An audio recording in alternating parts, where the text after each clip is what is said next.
What goes through your mind when you're looking at it? Well, it's massive. Senator Raphael Warnock checks out this 1 million square foot warehouse purchased by the Trump administration to potentially house as many as 10,000 migrant detainees in Social Circle, Georgia, a small town about 45 miles east of Atlanta. Current population, just over 5,000 residents. Tripling the size of the town. And I don't think the people of Social Circle signed up for that. We don't want a detention center in our city. David Keener is mayor of Social Circle, part of Walton County, which President Trump carried in 2024 with almost 73% of the vote. What are you hearing from the Trump administration? Nothing. How does that make you feel? Well, I wish I would get more support there. How long did it take to build that thing? About 2 years. Eric Taylor is Social Circle's city manager.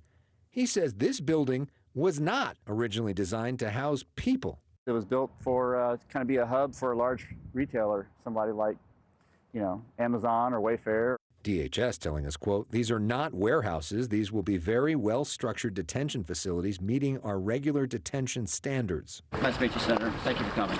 Taylor taking Warnock on a tour of the city's water treatment plant. Your facility doesn't have, you don't have capacity to treat.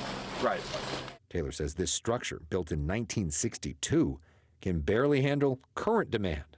When I asked the DHS where they're getting the water from, they said they're going to be pulling it from the city during non-peak times, which doesn't work. I mean, if water's not there, it's not there.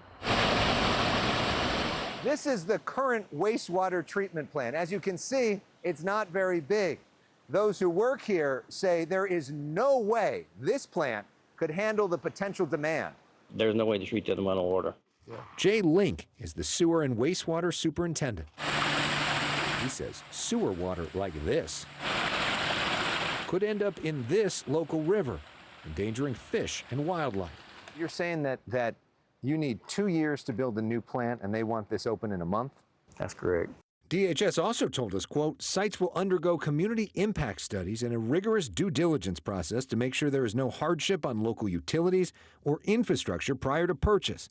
The Social Circle facility and its construction are expected to bring 9,800 jobs to the area and will contribute $1 billion to GDP. It's also projected to bring in more than $222.1 million in tax revenue.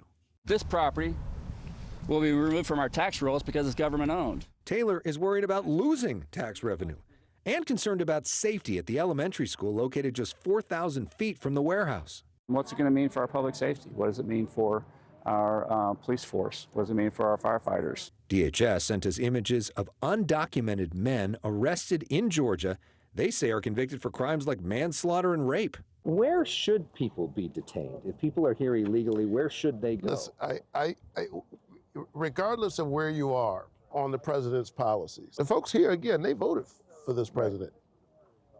They didn't vote for this. This is one of 8 super detention facilities opening across the country and part of a much larger effort.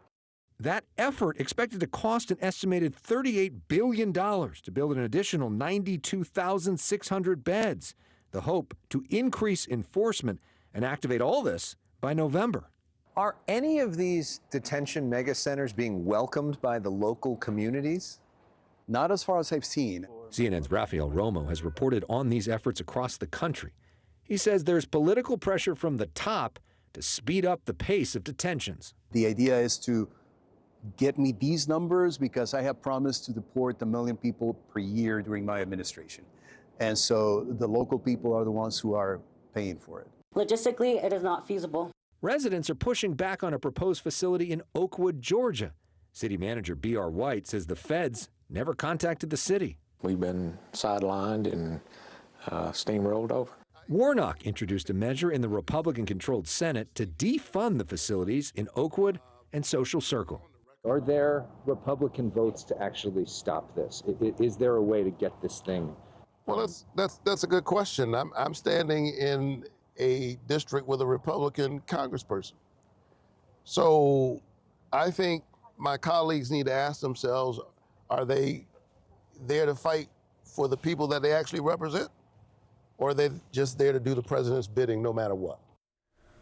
So that Republican congressman he's talking about is Mike Collins. We reached out to his office. His office told us that he has been engaged on this issue daily, adding, quote, Representative Collins is aligned with DHS's efforts to remove the criminal illegals that Senators Warnock and Ossoff allowed into our country, but agrees with the city of Social Circle that they may lack the infrastructure or resources that this facility requires, and has urged DHS to hear out and address the concerns to avoid any negative impacts on the community.